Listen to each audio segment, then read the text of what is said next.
तुला घराबाहेर पाठवायला मन आमचं धडत नाही, पण शिक्षणापासून दूर ठेवावं असंही आम्हाला वाटत नाही. तर हाताच्या फोडाप्रमाणे जपले तुला हरणे, तर हाताच्या फोडाप्रमाणे जपले तुला हरणे, विपरीत काही करून आमच्या डोळ्यामध्ये नको आणू पाणी. आरशा पुढे उभी राहून वेळ वाया घालवू नकोस, कसल्याही मोहात पडून पाय चुकीचा टाकू नकोस, पाय चुकीचा टाकू नकोस.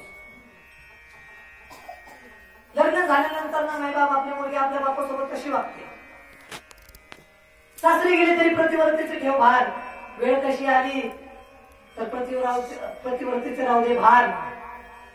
आपल्या बापाच्या आपल्या आईची संस्काराची शेवटपर्यंत आठवण धर बाबा, शेवटच्या श्वासापर्यंत आठवण धर. असं जीवन जग, असं जीवन जग, असं जीवन जगा मायबाप प्रत्येकानं. अरे आपण चालत असताना ना, चालत बसलेल्या लोकांना आपल्यासोबत चालावं, आपण बसत असताना आपल्याला लोक आपल्यासोबत बसावे, असं जीवन जगा, असं जीवन जगलं पाहिजे मायबाप.